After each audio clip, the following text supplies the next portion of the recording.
Bonjour, je suis Rita de la chaîne Ayur Nature et aujourd'hui je vais vous parler justement de la complémentarité entre la naturopathie et l'Ayurveda. Cette vidéo est un petit peu différente des précédentes parce que ça va être sous forme de podcast. Pourquoi? Parce que j'ai été interviewée il n'y a pas longtemps par Nat et Lorraine du podcast Ayurveda. Et Nat et Lorraine m'ont justement posé beaucoup de questions sur qu'est-ce que c'est que la naturopathie, comment on l'applique au quotidien et comment on peut transformer et utiliser ces deux disciplines ensemble, la naturopathie et l'Ayurveda. Donc je réponds à toutes ces questions. Je vous souhaite maintenant une bonne écoute. Merci.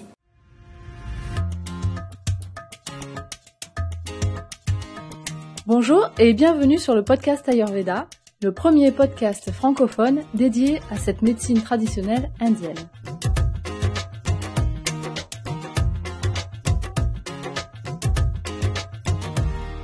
Yoga, méditation, cuisine, épices, phytothérapie, respiration, Massage, repos, digestion, saison, curcuma, graines de fenouil. tout ça, c'est de l'Ayurveda. Nous sommes Nat et Lorraine, praticiennes en Ayurveda, et un vendredi sur deux, nous partageons avec vous nos rencontres et notre passion pour cette pratique au travers de thèmes liés à la santé et à l'hygiène de vie. Vous pouvez nous retrouver sur notre site internet www.podcast-ayurveda.com, sur Facebook et sur Instagram.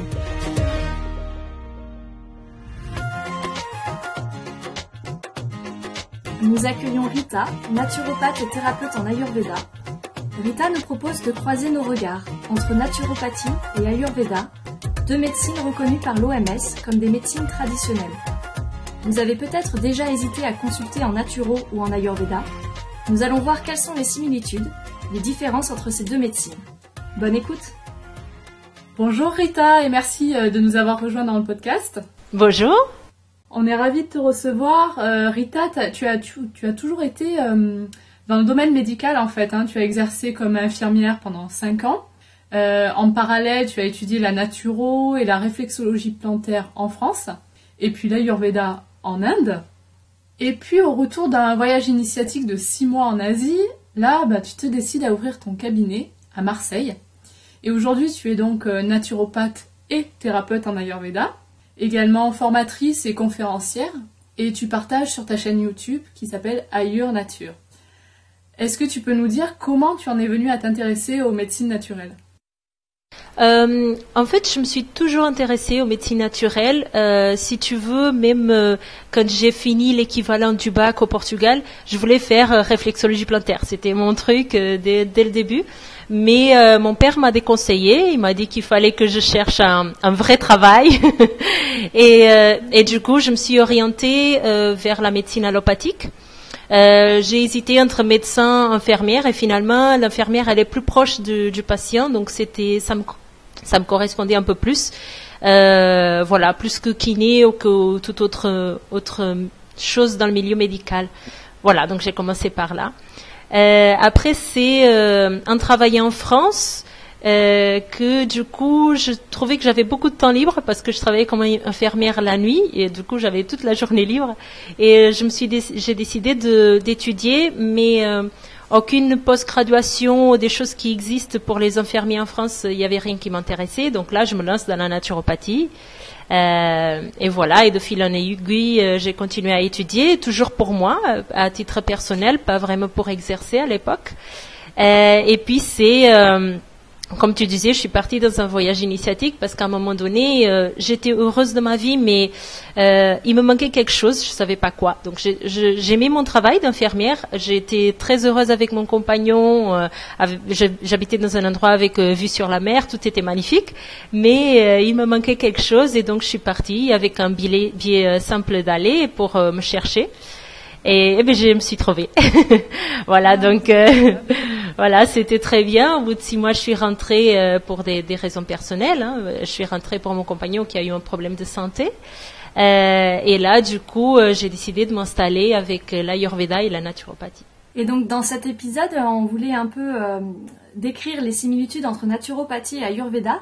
Mais pour commencer, est-ce que tu peux définir la naturopathie pour nos auditeurs ? Oui, oui, tout à fait.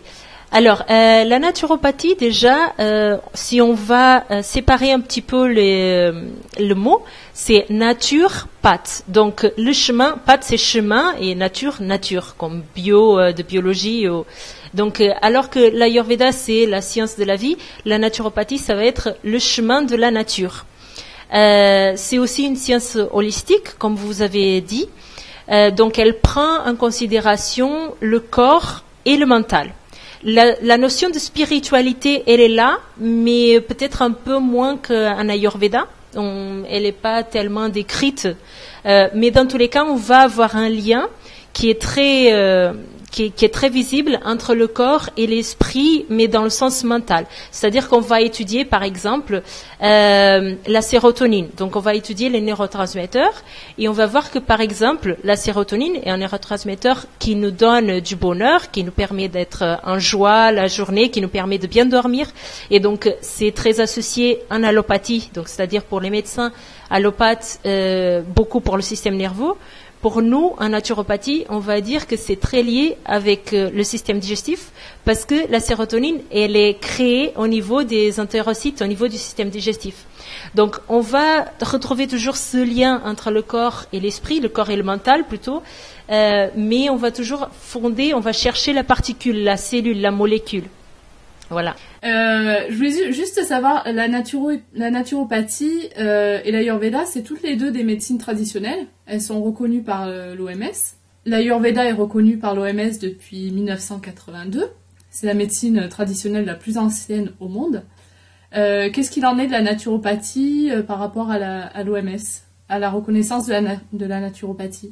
Alors, par l'OMS, je ne sais pas exactement, mais dans tous les cas, la naturopathie, c'est un brevet qui a été posé en 1902 aux États-Unis. Donc, c'est quelque chose qui s'exerçait déjà avant, un petit peu comme l'Ayurveda. Donc, ça s'exerçait depuis plus de temps, mais il n'y avait pas vraiment un nom, il n'y avait pas quelque chose qui était breveté. Donc, ça a commencé à être beaucoup plus connu par la suite, une fois que ça a été breveté aux États-Unis en 1902. Voilà. Ok. Et comment ça se développe la naturopathie en Occident? Parce qu'on sait que, bon, pour l'Ayurveda, on sait que ça arrive petit à petit, que vraiment la pratique de l'Ayurveda progresse beaucoup en Occident. Comment ça se passe pour la naturopathie, pardon? Est-ce que c'est répandu? Est-ce que, par exemple, les consultations sont remboursées? Alors, il y a des grands efforts qui se font par l'Omnes. C'est l'association qui regroupe un petit peu tous les naturopathes qui ont fait une formation un peu plus sérieuse, entre guillemets. Donc, ils regardent un petit peu la formation qui ont fait les professionnels et ils les regroupent. Et du coup, ils font vraiment des gros efforts pour essayer de la légaliser. Pas qu'elle soit reconnue en tant que médecine, parce que ça, c'est pas possible en France, mais pour qu'elle ait un statut un peu comme il existe pour l'ostéopathie. Vous voyez? Donc, il y a eu, à un moment donné, beaucoup de mutuelles qui ont commencé à rembourser la naturopathie. Après, il y a eu une vague un peu anti-naturopathe de la part des médecins, donc ça a rechuté un petit peu. Donc, c'est-à-dire qu'il y a quelques années, j'avais des personnes qui se faisaient rembourser les séances par leur mutuelle. Actuellement, selon les mutuelles, c'est peu possible. Je ne sais pas s'il y a encore aujourd'hui des mutuelles qui remboursent, mais dans tous les cas, il y a beaucoup d'efforts qui se font par l'Omnes pour aller dans ce sens-là. Donc, les ostéopathes, il y en a beaucoup où on arrive à avoir un remboursement de, par exemple, 30 € par séance ou 90 € par an, des choses comme ça. Donc, c'est un peu ce qu'ils essayent de faire avec la naturopathie. Voilà. Pour préparer l'interview d'aujourd'hui, nous avons regardé une vidéo que tu proposes sur ta chaîne YouTube où tu parles des grands principes de la naturopathie et tu expliques qu'il y a des similitudes avec l'Ayurveda, mais également quelques différences. Donc, un des premiers principes, c'est celui du vitalisme. Il ressemble beaucoup au principe du prana en Ayurveda, qui est l'énergie vitale. Est-ce que tu peux nous expliquer cette notion de vitalisme ? C'est exactement la notion du prana. C'est la même chose. En fait, c'est en médecine ayurvédique on a le prana, mais si on regarde par exemple la médecine chinoise, on va parler de chi ou du ki. En médecine népali, ils ont la même notion. C'est des notions qui existent un petit peu dans toutes les médecines traditionnelles. Donc c'est cette notion de qui existe une force qui est plus profonde, qui est plus grande que nous, et c'est un petit peu en naturopathie, on va l'assimiler au système système immunitaire, mais c'est pas tout à fait le système immunitaire, comme vous savez, parce que vous pratiquez l'Ayurveda. Donc, en naturopathie, on va comprendre ça comme quelque chose qui va permettre au corps et à l'esprit de se auto-régénérer. C'est-à-dire qu'on comprend que le thérapeute, le naturopathe, il ne va jamais soigner son client, la personne qui va le consulter. Il va toujours conseiller et c'est le corps qui va se auto-régénérer parce que le conseiller, il a pu mettre en place des choses qui permettent au corps de s'auto-régénérer. Et s'auto-régénérer, pourquoi? Parce qu'il a cette énergie vitale. Voilà. Donc en fait, il y a un peu le même principe d'ailleurs que nous on applique en Ayurveda, enfin toi aussi sûrement en Ayurveda, c'est que notre client il a la responsabilité de sa propre santé du coup. Hein. Tout à fait, tout à fait. Et ça, c'est quelque chose que vraiment dans toutes les écoles de naturopathie, c'est vraiment, on insiste vraiment beaucoup, c'est que ne prenez pas la grosse tête parce que ce n'est pas vous qui soignez, c'est le corps de la personne qui se soigne. Voilà. Donc ça, c'est vraiment quelque chose qui est très très présente. Il y a un deuxième principe qui est très important en naturo. D'ailleurs, comme l'Ayurveda, c'est deux médecines qu'on dit holistiques parce qu'elles prennent en compte donc l'être dans sa globalité. Et contrairement à la médecine occidentale moderne, en fait, où on va s'occuper principalement du corps, en Ayurveda, on intègre aussi la dimension du mental et la dimension aussi spirituelle. Est-ce que en naturopathie, ça se passe de la même manière? Oui, alors je voudrais juste dire une chose parce que cette idée qu'on a que l'allopathie ne prend pas en compte l'être humain comme du point de vue holistique, c'est un petit peu faux. Je t'explique pourquoi. Moi j'ai fait mes études d'infirmière et la première année, tu entends l'être humain est notre holistique. Tu as ce mot à la bouche toute la première année. Au Portugal, on a 4 ans d'études en infirmière par rapport en France que c'est 3 ans. Donc peut-être que en France c'est un petit peu moins, mais dans tous les cas c'est très présent aujourd'hui, surtout dans les personnes qui font des recherches aujourd'hui dans les soins infirmiers et en médecine. Il y a des vraies recherches scientifiques qui se font dans ce sens. Donc de comprendre le lien entre le corps, le mental et l'esprit de l'être humain. Qu'est-ce qui se passe après? C'est que l'hôpital, c'est une entreprise où il faut faire un certain chiffre d'affaires et que du coup, on va mettre des employés que sont du coup les kinés, les infirmiers, les médecins, etc. Et on va leur dire, soyez les plus performants possibles, c'est-à-dire faites les tâches. Donc finalement, on n'a pas le temps dans notre vie au quotidien de nous occuper de la personne d'un point de vue holistique. Mais on l'apprend. Donc, c'est déjà quelque chose. C'est que, au moins, on a cette notion en nous que la personne, elle est un tout. Après, dans la pratique, c'est pratiquement impossible parce qu'on est un petit peu pressé il y a tellement de choses à faire. On est peu d'infirmiers pour beaucoup de patients. Donc, c'est vraiment quelque chose de difficile à accomplir.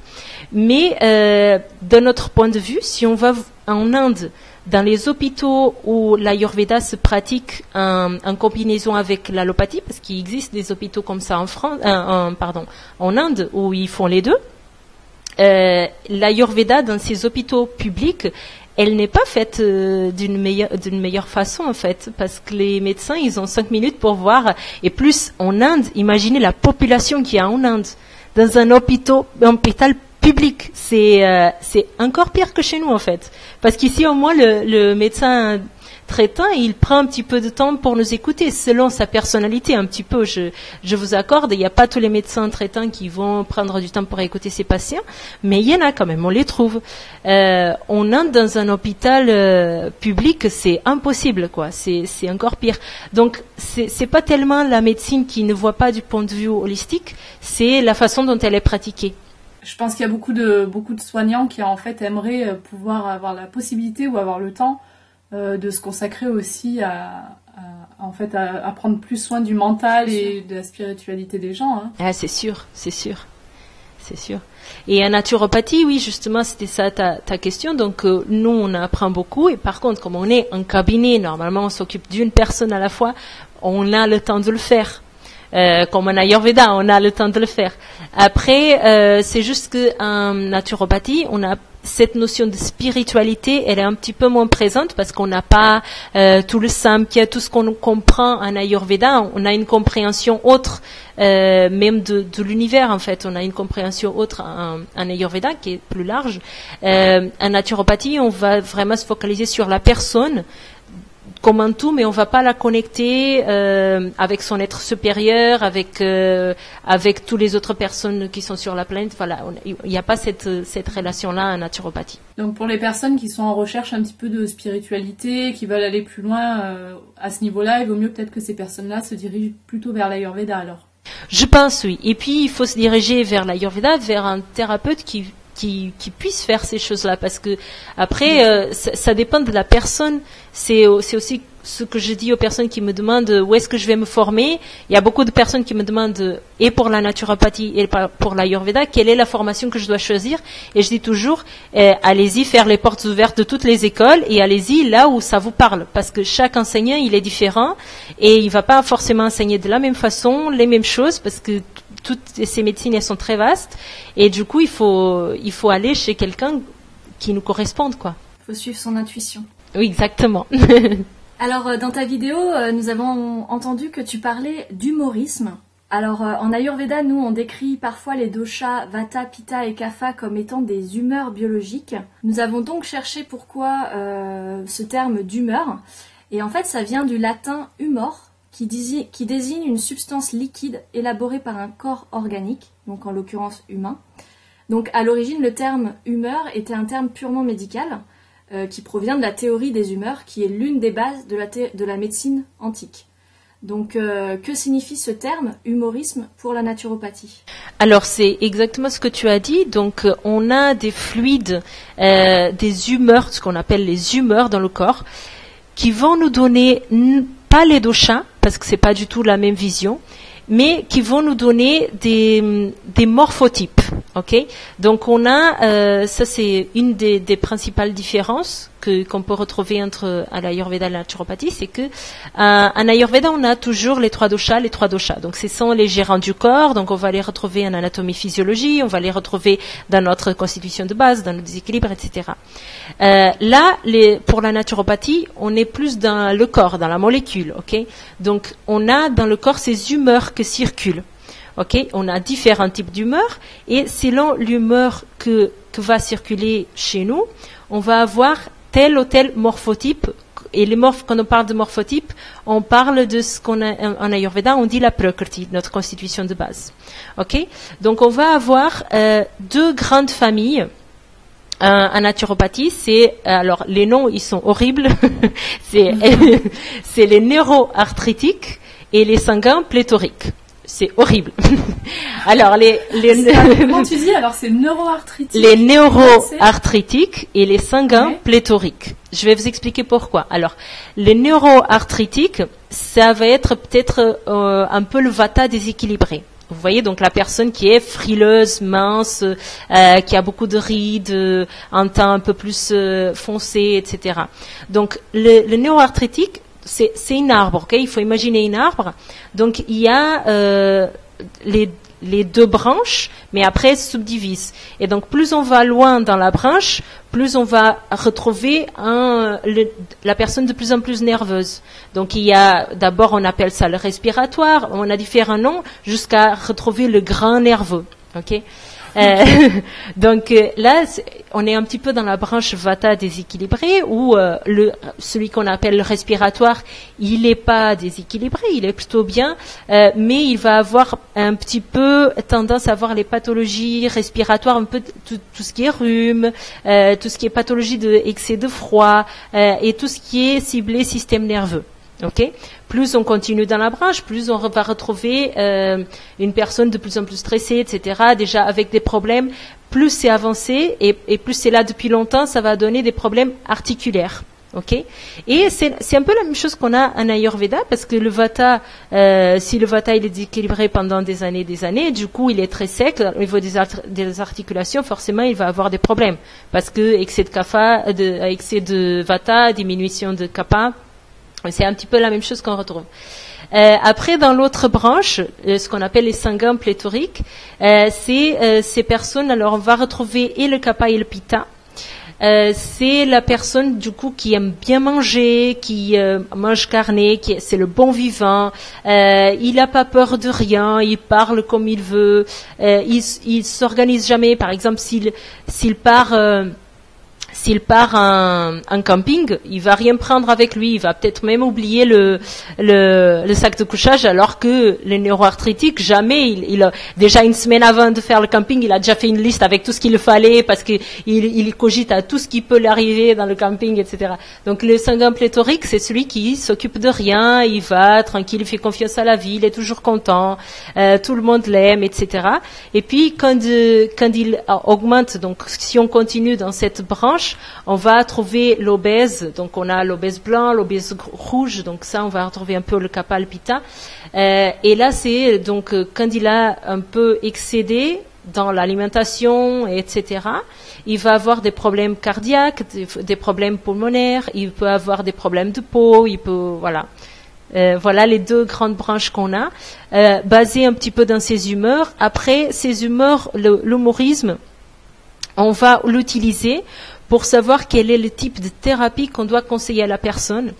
Donc, est-ce que, basé aussi dans ses morphotypes, et est-ce que cette personne elle a plutôt une tendance à la carence et que du coup il faut supplémenter, donc un peu comme chez le Vata, ou est-ce que cette personne elle a plutôt tendance à avoir des surcharges et là du coup il faut plutôt le faire en détox, des jeûnes, des choses comme ça.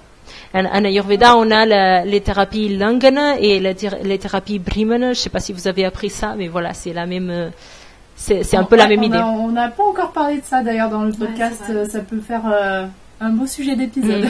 J'ai vu qu'en naturopathie, du coup, si on se parle des conseils qu'on va donner aux clients, en naturopathie, j'ai vu qu'on parlait de hygiénisme.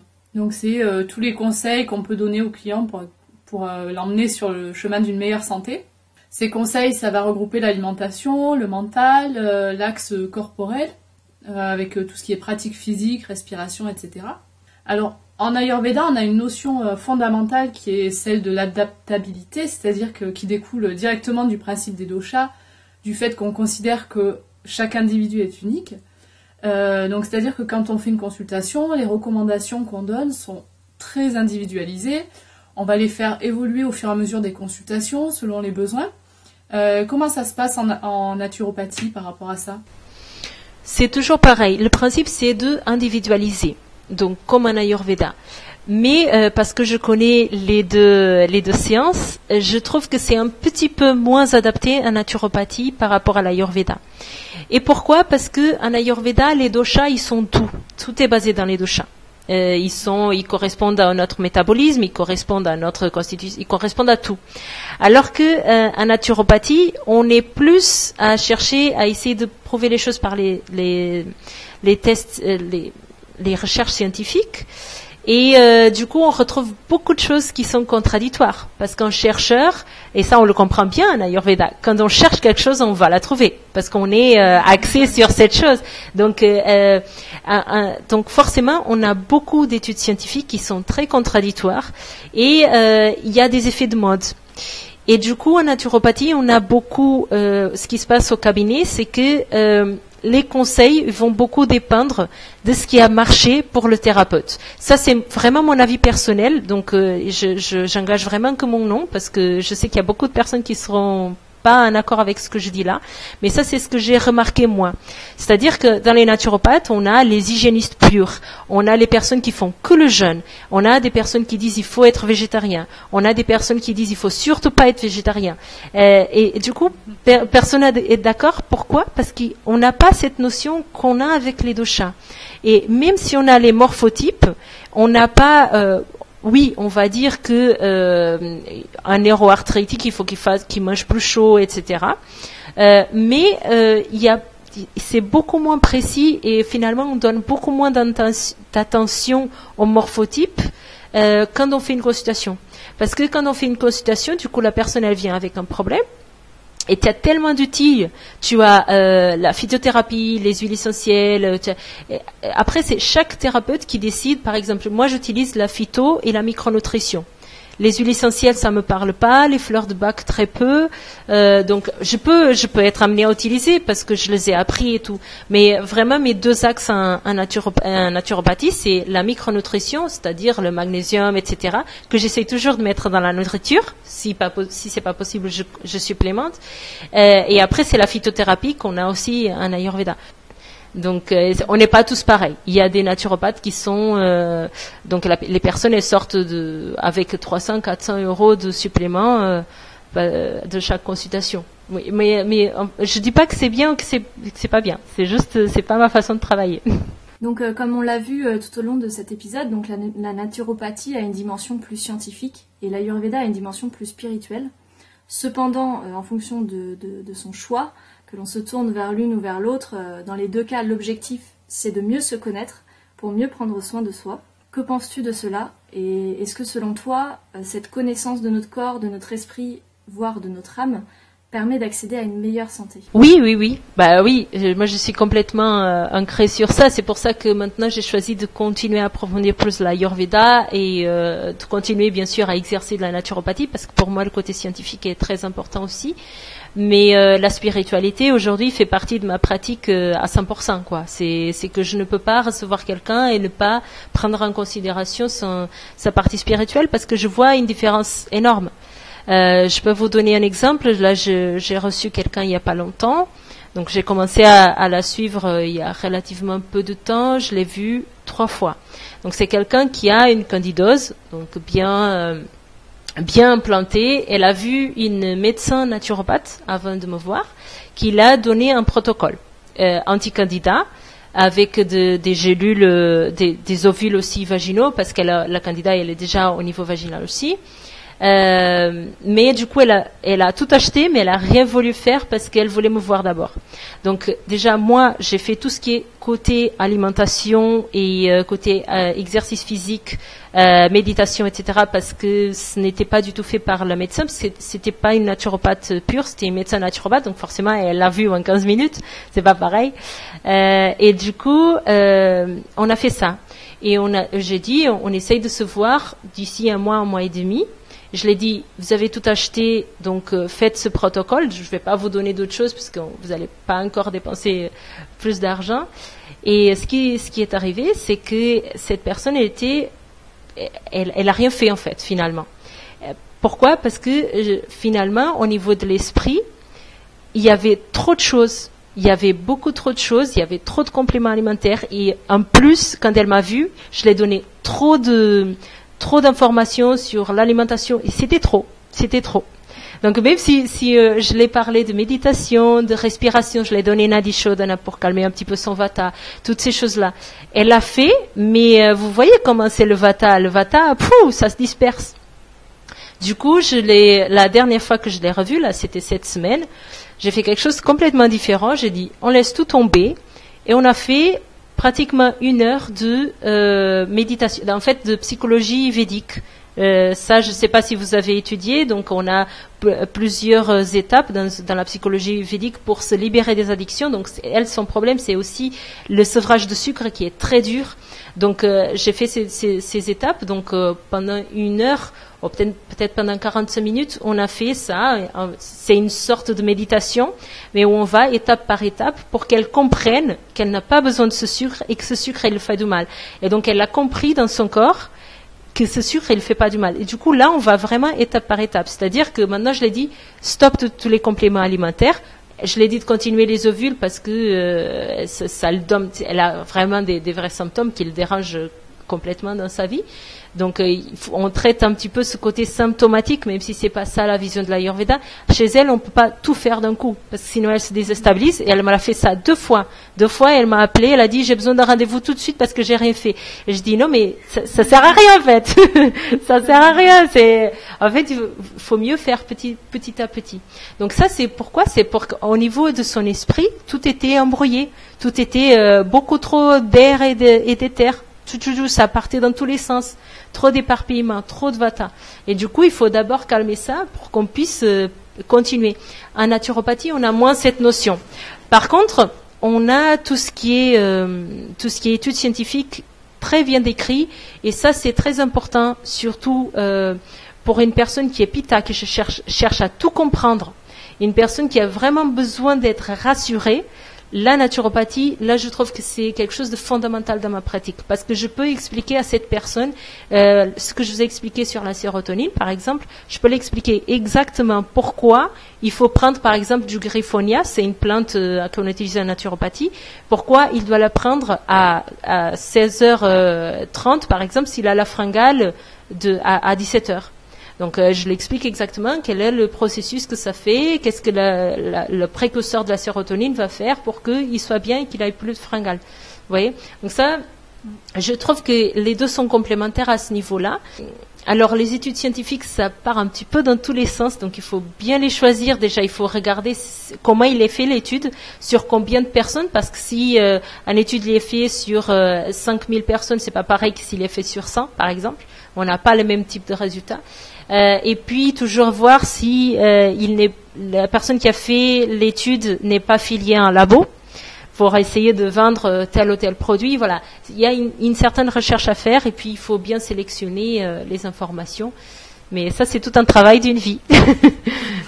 Oui, ça doit être un gros travail, effectivement. On arrive à la fin de cet épisode. Est-ce qu'il y a des choses que tu veux rajouter? Peut-être qu'on aurait oublié de parler quelque chose d'important pour toi en naturopathie? Non, parce que on a vu un petit peu, on a vu les 5 axes de la naturopathie. Oui, on voit au niveau de l'équilibre. Après, c'est peut-être dans les différences qu'on n'a pas tellement exploré, mais c'est peut-être moins important parce que les personnes connaissent bien. Une autre grande différence pour moi, c'est l'agni. C'est qu'en naturopathie, on n'a pas la notion d'agni. Qui est une notion très importante en Ayurveda, effectivement. Oui, ça, dans ma pratique, ça a été flagrant. Parce que en naturopathie, oui, peut-être que je peux expliquer ça. C'est que on a ce qu'on appelle les émonctoires, donc c'est lié encore à la notion de humorisme. On a des émonctoires, donc c'est des organes qui sont des portes de sortie du corps. Donc on a le foie, on a les poumons, on a les intestins, on a la peau, et donc ils vont avoir des polarités entre eux. Et donc par exemple, une personne qui a de l'acné, qui n'est pas hormonal, ok, il faut déjà voir qui est un acné qu'on ne sait pas trop d'où ça vient, c'est probablement alimentaire, et donc on explique en naturopathie qu'en fait le grand émonctoire de tout ce qui est gras, ça va être le foie, ok, mais quand le foie il est surchargé, il va permettre au corps, le corps il va pouvoir éliminer à travers des glandes sébacées, donc au niveau de la peau. Donc c'est pas les glandes qui nous font transpirer, c'est des glandes qui nous font des boutons, des choses comme ça. Donc s'il y a un bouton qui n'est pas hormonal, on voit qui est un peu plus là quand on fait des excès alimentaires, on va faire par exemple un détox de foie avec des plantes, et ça va permettre d'éliminer l'acné. Vous voyez, donc ça c'est un petit peu la vision en naturopathie, qui va rejoindre finalement, c'est la même chose qu'on aurait fait peut-être en Ayurveda, parce qu'on aurait cherché, on aurait vu que c'est un lien avec Pitta, on aurait vu que le siège de Pitta, ou le Molastana, c'est le foie, et on aurait fini peut-être par faire un traitement de foie. Je ne sais pas, mais du coup, c'est juste pour vous montrer un petit peu la vision en naturopathie. Oui, parce que en Ayurveda, on parle de Agni, qui est une notion fondamentale, parce qu'en fait, quand on reçoit un client en consultation en Ayurveda, une des premières choses qu'on va étudier, c'est la qualité de son Agni, de son feu digestif, puisque c'est vraiment une condition fondamentale à la bonne santé. Exactement. Alors que nous, on va pas parler d'Agni, la naturopathie, elle va dire il faut voir si la personne digère bien. Mais il n'y a pas la notion d'Agni directe. C'est-à-dire qu'on va dire, oui, c'est un problème de perméabilité intestinale, donc on va se retrouver à donner de la glutamine pendant 3 mois, 6 mois, 1 an, alors que peut-être qu'à la base c'était tout simplement un problème d'Agni et qu'on n'a pas stimulé ce feu digestif, et du coup la barrière intestinale elle est peut-être parfaite et on l'a pas vu. On n'a pas vu que la digestion venait de problème d'acné, parce que on l'a pas. On considère les intestins, c'est primordial en naturopathie. Tout le tube digestif il est primordial, on l'étudie beaucoup en naturopathie, mais on n'a pas la notion d'acné, que finalement c'est une vision fonctionnelle. Et on a moins, parce qu'on est plus dans la molécule en en naturopathie. Donc tout ce qui est en Ayurveda, on a les shlokas, on a plein de choses qu'on voit pas, qui c'est pas palpable. En naturopathie, on est dans c'est une vision holistique, mais qui reste dans tout ce qui existe, dans tout ce qui est concret. Donc forcément, l'Agni, on le voit pas. On le voit que par son fonctionnement. Donc voilà, c'est une grande différence que je trouve à ce niveau. Et en Ayurveda, on aime beaucoup les petits rituels. Est-ce qu'il y en a en naturopathie et quels sont tes rituels, toi, pour une bonne santé au quotidien? Moi, je suis beaucoup plus Ayurveda que naturopathie aujourd'hui. Donc, mes rituels, ils sont tous ayurvédiques. Hein. Donc, je fais le Nadi Shodhana tous les soirs. J'essaye de me faire... Alors, maintenant, j'ai un bébé. J'ai un bébé qui a presque 9 mois. Donc, j'arrive pas toujours à faire la méditation. Donc, quand je peux, j'essaye de me poser, j'essaye de faire les choses en conscience. Le matin, je fais toujours, ça je l'ai pas perdu, l'oliation des narines. Je le fais avec le brahmi parce que je l'ai ramené de l'Inde. J'ai plus le temps de faire mon abhyanga alors que ça me faisait tellement de bien. J'ai pas le temps. Et le verre d'eau chaude le matin, je le fais à chaque fois aussi. Et des fois, par contre, c'est plus du tout la même heure parce que je suis sur les horaires de mon fils maintenant. En naturopathie, on peut avoir des rituels, mais on les appelle pas rituels. On les recommande pas à chaque fois. C'est moins clair qu'en Ayurveda. Mais on peut recommander, par exemple, le verre d'eau chaude avec le citron. Mais le problème, encore une fois, c'est que comme on n'a pas la description des doshas, on va les recommander un petit peu à tout le monde. Et vous savez, c'est pas forcément bon pour tout le monde. Donc, on a des petits péchés comme ça en naturopathie. Ça dépend un petit peu du formateur qu'on a eu aussi. Ça dépend aussi, comme je vous disais, de ce qui a marché pour le thérapeute. Donc, si ça a marché pour lui, il va le conseiller parce qu'il se dit c'est bon. Mais il y a moins cette adaptation, voilà. Donc oui, on a le verre de chaude avec le citron. Il n'y a pas du tout d'épices, par contre. Il n'y a pas du tout les olations, les choses comme ça. Il y a beaucoup moins de rituels qu'en Ayurveda. Est-ce que tu peux nous dire quels sont tes projets pour les mois et les années à venir? Oui, alors là maintenant, moi je suis en période maman. Donc mes projets à court terme, c'est vraiment de m'occuper, parce que je me dis que je suis remplaçable en tant que thérapeute, mais en tant que maman, je suis pas remplaçable. Donc, ce que j'ai mis en place maintenant, c'est que j'ai diminué beaucoup mon activité. Je travaille pratiquement que le week-end et très peu en semaine. Donc, c'est que moi et mon compagnon qui nous occupons de lui et il n'est pas à la crèche. Donc, dès que ce sera possible, je veux du coup augmenter un petit peu mon activité à nouveau. Et là, dans les projets qui se passent maintenant, c'est que je suis en collaboration avec Matheus Macedo, c'est un Vaidya brésilien qui est super, que j'adore. Et du coup, je travaille en collaboration avec lui pour traduire ses vidéos de formation sur ma chaîne YouTube. Donc je sais pas si vous avez vu ça vaut vraiment le coup pour tous les thérapeutes. C'est vraiment très très complémentaire de quoi que ce soit comme formation qu'on puisse faire. Donc on étudie shloka par shloka toutes les on a commencé par l'Ashtanga Hridayam, donc on va faire tous les shloks de tous les chapitres de ce livre, et après on fera la Charaka Samhita et après finalement la Sushruta Samhita. Donc ça, c'est un projet qui a commencé maintenant, qui a commencé il y a quelques semaines, qui était en vue depuis un bon moment, parce que ça fait un moment que j'échange avec Matheus Macedo dans ce sens, mais j'avais pas eu le temps encore, et donc ça va continuer pendant des années. Et après, moi, j'aimerais beaucoup de faire d'autres types de formations en ligne, en présentiel, mais ça, c'est vraiment dès que j'aurai le temps, parce que là, c'est pas le moment. Voilà. La dernière question de cette interview, c'est une question qui est très rituelle dans le podcast. C'est l'instant de gratitude. Alors, qui aimerais-tu remercier, ou de manière plus globale, qu'est-ce que tu aimerais remercier? Alors, je remercie 2 personnes parce que ça va ensemble, c'est mon chéri et mon bébé. C'est rigolo parce que là, je fais un travail sur l'intuition en ce moment, et donc tous les jours, je dois remercier 5 personnes aux situations, au contexte, et en fait, ils sont tout le temps là, les 2. C'est vraiment la plus grande joie que j'ai dans ma vie, et autant personnel, au niveau personnel qu'au niveau professionnel, parce que si on n'est pas épanoui au niveau personnel, on peut pas être épanoui au niveau professionnel et vice versa. Et mon compagnon, il me donne beaucoup de force et il me stimule beaucoup à faire ce que j'aime. Donc c'est vraiment, je le remercie de tout mon cœur. Bah écoute, merci beaucoup Rita pour ce partage et pour ta participation au podcast. C'était très intéressant. Merci à vous de m'avoir invité. Avec plaisir. Et on recommande aux personnes, aux auditeurs qui ne connaissent pas ta chaîne YouTube d'aller voir et de s'abonner parce que c'est très intéressant pour découvrir et approfondir les notions d'Ayurveda. On mettra en note d'épisode les liens vers ta chaîne YouTube, vers les endroits où les gens peuvent venir te retrouver. Et puis on te dit merci beaucoup Rita, à bientôt. Merci, à bientôt. Merci pour votre écoute.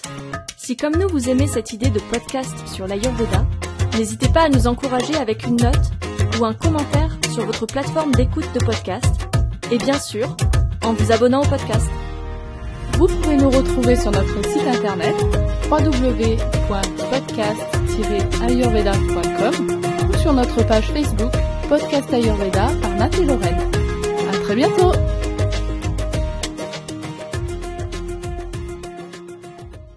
Voilà, j'espère que vous avez apprécié ce podcast sur la naturopathie et l'Ayurveda qu'on a fait en collaboration avec Nat et Lorraine du podcast Ayurveda. Si vous ne savez pas encore quels sont vos doshas, je vous invite à faire le test qui est en descriptif de ma vidéo pour avoir un peu plus d'informations. Si vous voulez suivre cette formation dont on parlait dans le podcast que je fais en collaboration avec Mateusz Macedo de la chaîne Vidaveda, je vous invite à regarder la chaîne Ashtanga-Hridayam, la playlist qui s'appelle Ashtanga-Hridayam qui est dans ma chaîne. Je vous laisse le descriptif, je vous laisse le lien en descriptif de la vidéo. Et sinon, je vous dis à la prochaine vidéo. Merci.